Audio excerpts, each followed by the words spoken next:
ஆவடி பட்டாபிராம் அது நியர்பைல ஒரு சூப்பரான இடம் பார்த்துட்டு இருந்தீங்கன்னா இந்த இடம் அந்த மாதிரி இடமா தான் இருக்கும். ஆனா இந்த சைட்டை பொறுத்த வரைக்கும் பஸ்ஸுங்க போற ஆண்டோட சைட்டு இது வந்து பாத்தீங்கன்னா S50 அந்த பஸ் போகுது. இந்த மாதிரி பஸ்ஸுங்க ஒரு 10 to 15 மினிட்ஸ் ரொட்டீனா பஸ்ஸுங்க போயிட்டு வர மாதிரி ஆண்டோட பஸ் போற சைட்டாவே தான் இந்த மகாலட்சுமி அமைஞ்சிருக்கு.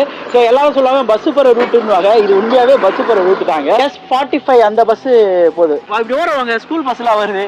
ஏன்னா சார் ஸ்கூல் பஸ் போற மாதிரி ஆண்டோர் சைட்டாக போட்டிருக்கீங்க, என்ன விஷயம்? நம்ம சைட் எங்கே சார் அமைஞ்சிருக்கு? இதுல வந்து காமராஜ் நகர், ஆவடி காமராஜ் நகர்ல இருந்து பூந்தமல்லி போற ரோட்ல மேட்டுப்பாளையங்கிற இடத்துல வந்து நம்ம ஆன் ரோடு பஸ் போற ஆன் ரோடு சைட்டா நாங்க போட்டிருக்கிறோம். இல்ல எவ்வளவு இருந்தா இந்த தாண்ட இடம் வீடு வாங்கலாம் சார்? ஒரு 10 lakhs இருந்தா போதும், நீங்க வந்து ஒரு புக்கிங் பண்ணி ரிஜிஸ்ட்ரேஷன் வரைக்கும் கொண்டு போயிடலாம். 25 லட்ச ரூபா இருந்தா ஒரு அழகான வில்லாவே இங்க கட்டிடலாம். சுத்தி வந்து ஃபுல்லு வீடுங்க. அப்படியே பேக் சைடே அப்படியே பாருங்க. பாத்தீங்கன்னா வித்யா மந்திர் வந்து ஸ்கூல் இருக்குது, blue colour board. Maharishi Vidyalaya school இருக்கு, சுதர்சன் மகிர்ஷி ஸ்கூல் இருக்கு, ஆதித்யா மகிர்ஷி ஸ்கூல் இருக்கு, SA இன்ஜினியரிங் காலேஜ் இருக்கு. காலேஜ் ஸ்கூல்ஸ் எல்லாம் இருக்கிறதுனால நம்ம ஆவடியில என்ன ரேட் நீங்க போயிட்டு இருக்குன்னு உங்களுக்கு தெரியும். சோ இதனால நம்ம இடம் பொறுத்த வரைக்கும் அப்ரிசியேஷன் ஆகிறதுக்கு 100% 200% வாய்ப்பு இருக்கு. ஐடியா மணி உங்களை தவிர நான் வேற யாருக்கிட்ட போறது? போய் பாருங்க, அப்புறம் இந்த ஐடியா மணி பத்தி தெரிஞ்சுக்கிறேன்.